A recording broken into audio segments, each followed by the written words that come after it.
So do you want to carve a bunch of cool little buildings from wood? Well, all you need is a few lumps of wood there, a carving knife, and maybe some small little chisels and stuff if you want to add details, but I don't think they're necessary. So I just started with the smallest house that I could, just because I wanted to see what kind of scale I was working with. And it's mostly just push cuts and stop cuts, and in fact stop cuts are really important throughout all of these little buildings. But after we've done this little one here, I'm now just going to show you how I step into a more complicated one.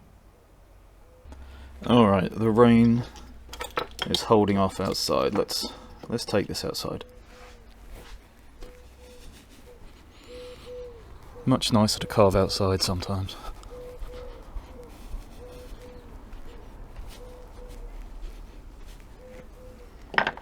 So I'm working from a bunch of little doodles that I made in my pad. You can see a lot of my other designs in there.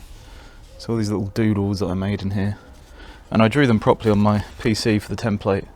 But honestly, I don't think you really need, you know, a template. This is mostly for inspiration more than anything, because a lot of these buildings are just kind of made up, you know.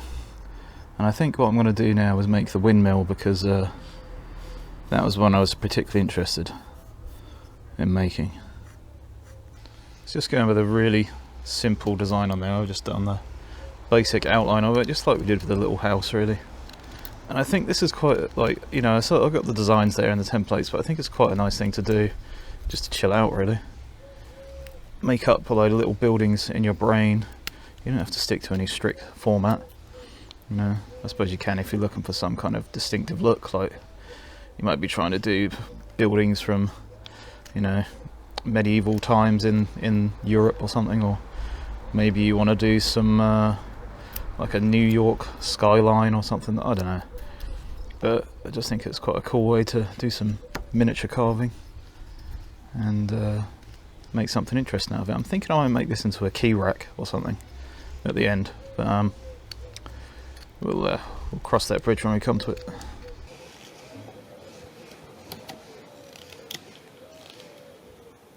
So we've kind of got the dimensions in this direction. What I want to do is just make this side as thick as this side, just to kind of keep me on track. So I'm just gonna free ball it, honestly.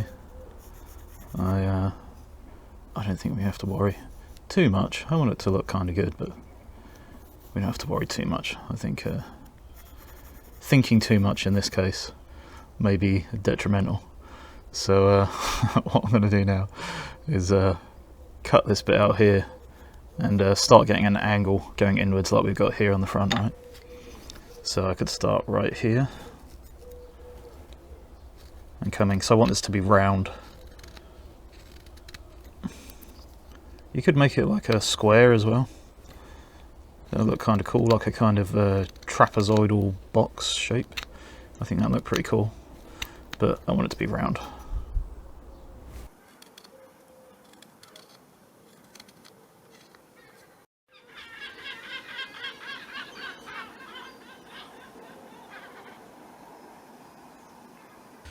Okay, so we've carved a little bit of that, but we're going to go back inside now because, as you can see, it's getting really sunny and I burn incredibly easily, so let's go back in the shed.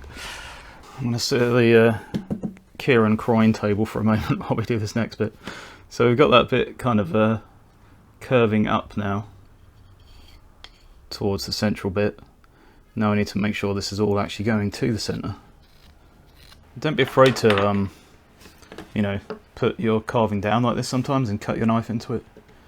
You know, if it's over a table that, you know, either a table you're really careful over that you want to keep nice, or over your workbench, because, you know, this is quite a safe way to cut something that's miles away from your other hand, and you can get quite a lot of pressure on it.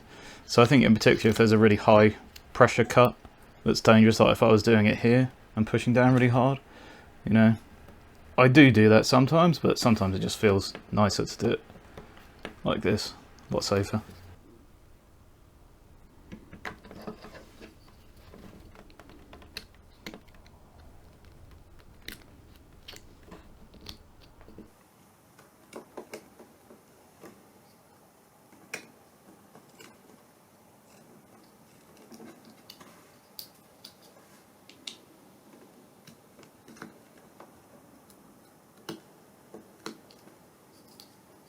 Okay, so we got our basic shape done of the kind of, what would you call this bit? I don't know, the main part of the windmill. And now I'm gonna make this, just make a circle on the top here that's slightly bigger than the like the cylinder we just made. I want it to be bigger than this. And I'm just gonna, and if you find obviously that you cut your circle too close to the size of the bit you've got underneath, then just make the bit underneath thinner. It's that simple, really. Then what I'm going to do is make a point in the middle here and just carve from the bottom here up to the point. And that's where this push cut is quite good. You hold them with this hand, but this thumb is like a lever for pushing, and this hand does all the, you know, control of the knife basically. In fact, I find myself not really pushing that much with this, more like guiding the knife where it has to go. All the pushing's being done with this left hand, really.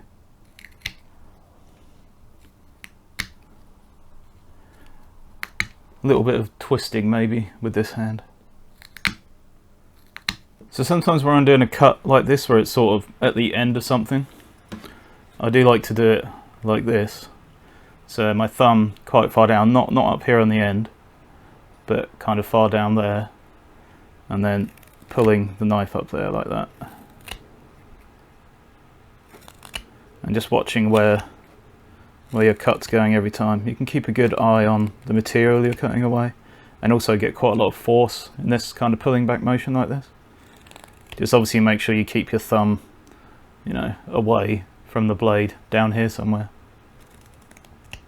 So we started off making these two bottom ones. Let's do this one, then you can see just how much more interesting it makes this little windmill look. So now what we got to do is separate it from the base and like carve a little door in there, maybe a window or something. I'll probably do that before I separate it from the base. And then we need to cut the blades for the windmill, and then put a dowel in there so the blades can fit in there. I mean, you don't have to have them so the blades spin, but I kind of want to do that, so I'm going to show you how I'm going to make the blade spin on there. So I cut this little like sliver of wood with the bandsaw, and you can see it's pretty thin, and I've just been using a knife to kind of clean it up a bit like this. Obviously you have to be kind of careful because, you know, this is going to be pretty flexible. I'm using linden wood here, so I just marked up my central line, and I just want to make sure that when I do the blades they're not you know, I know where they're going to go in. There's like a center point here, and obviously I don't want them to go longer than the whole building because then they're going to hit into the floor if I want them to spin. So I'm just going to do something like this, and that should be enough. Yeah, so there's our like halfway mark between the two blades. I mean, so we've got one blade there, one blade here, and this is the central mark, so we're going to drill a hole through the center of one of these. But I guess it's probably a good idea to measure it out, but I'm just going to carve this first one and then use it as a template for the next one, and then drill a hole through both of them at the same time.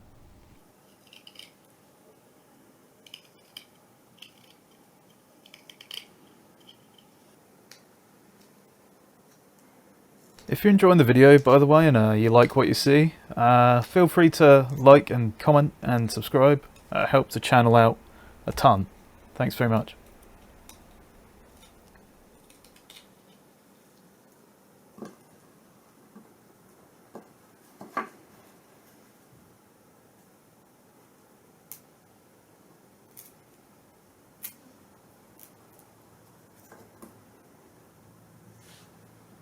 So now I've got these windmill blades. I'm just going to lay one on top of the other and glue them together, then we can drill a hole through them later. I mean, you could have carved these from one piece if you wanted to, but then you get some, you know, complications with grain going like in this direction when you're trying to cut that, and it would be really awkward. So I decided to do it this way. I thought it would be better. There we go. Right, now we just place this bit on top. We don't need like some otherworldly, godly glue joint here. So I'm just gonna drill a hole through the middle of that. And then I'm also going to carve my own dowel, because even though something like you know, like a cocktail stick, you know, like a toothpick, or like a skewer, you know, like a barbecue skewer, would fit in there quite well probably. I always seem to have problems with them. I think maybe the bamboo that they're made of doesn't absorb glue very well, maybe, and so it means they come loose over time. I don't know, but I always seem to have problems with them.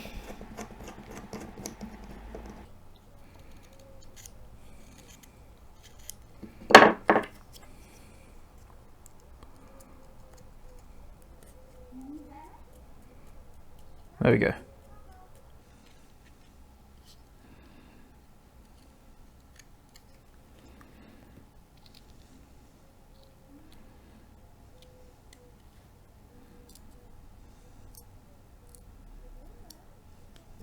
Right, so here's all our pieces. It was meant to be 3 pieces, but now it's 4 because I split the end off there in my eagerness to get it off there.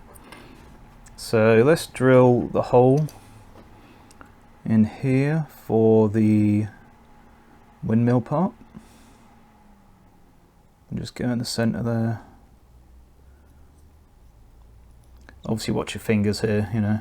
This is probably not the most advisable way to do it, but it's the way I just feel like doing it right now. Put a dab of glue on the tip here.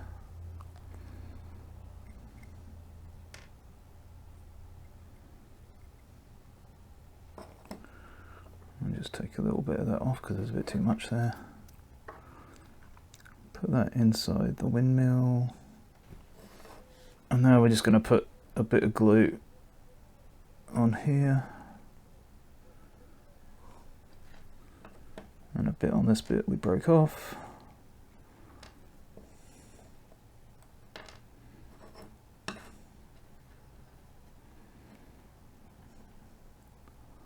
And then put that back on there.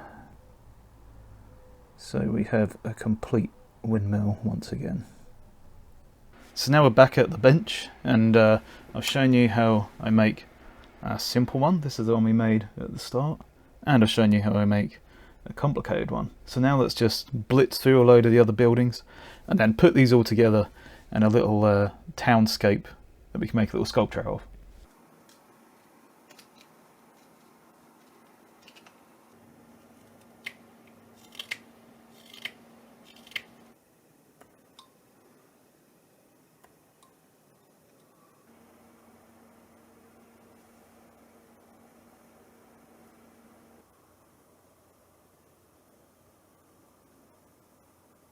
So I made 3 little trees just to kind of finish off this design, but I thought I'd make one more on camera just because they're kind of fiddly, so it might be nice for you to see how I make them.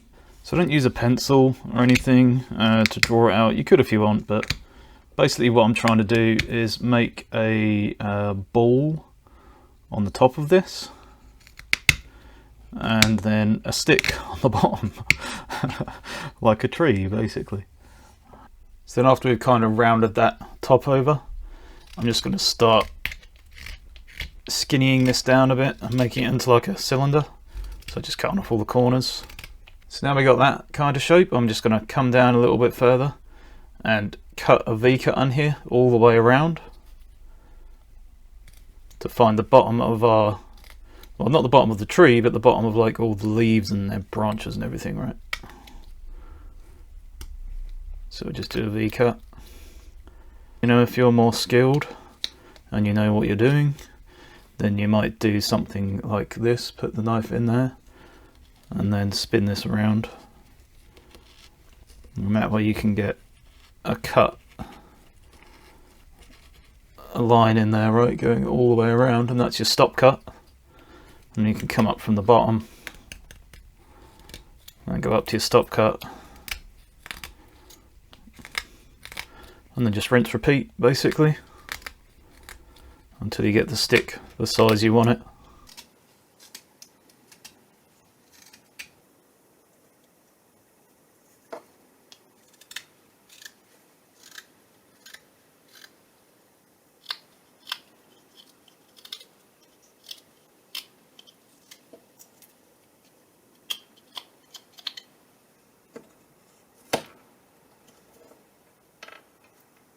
So I carved out a load of tiny dowels, and now I'm going to glue them in the bottom of the building so they're a bit more secure when we put them on the base. And after I've glued the dowels in, we're going to paint each piece separately and then arrange them all.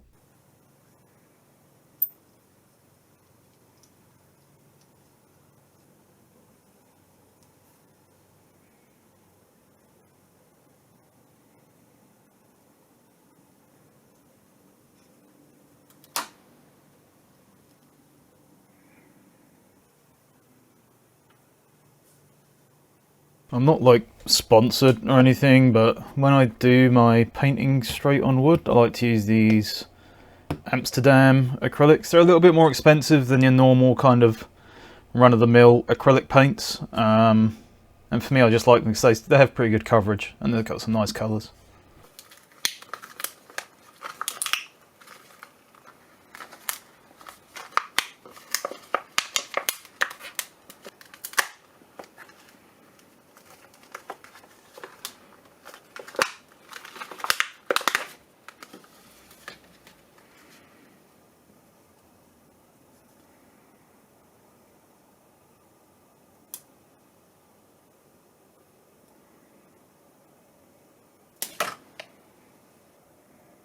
I just want to say thanks very much to my supporters on YouTube memberships and Patreon. I really appreciate it, guys. Thank you very much. So many of you have stuck around for so long, and that's really amazing. So thanks very much, guys. If you want a template for all these little doodles that I made for these drawings, I did redraw them all over again on my PC, and they're available on Patreon under the Bendy Boy Society tier. But as I said, I don't think you really need them for this unless you're really stuck for ideas. Because a lot of these buildings can just, come to the mind. It's just fun to kind of doodle and mess around and come up with weird buildings.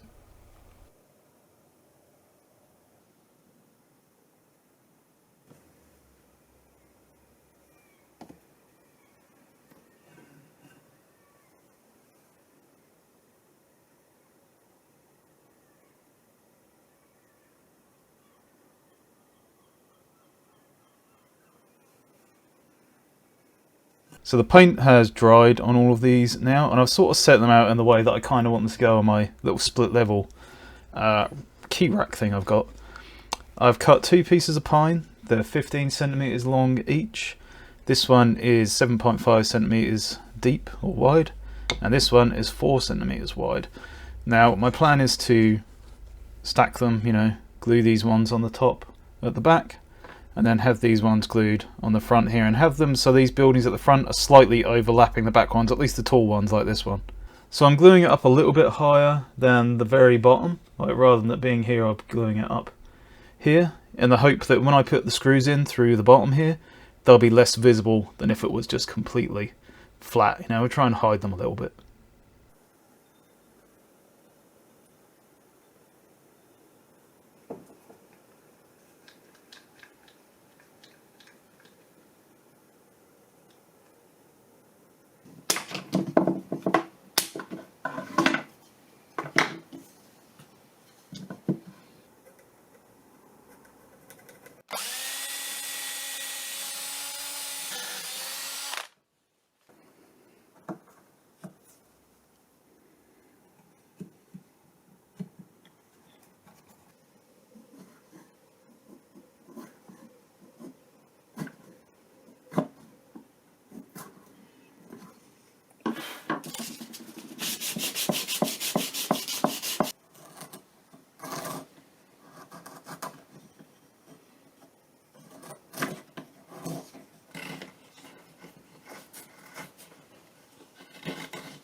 Thanks so much for watching. I really hope you enjoyed it. It's kind of a weird one for me, but I thought, well, let's do a little bit of folk art. Anyway, thanks for watching.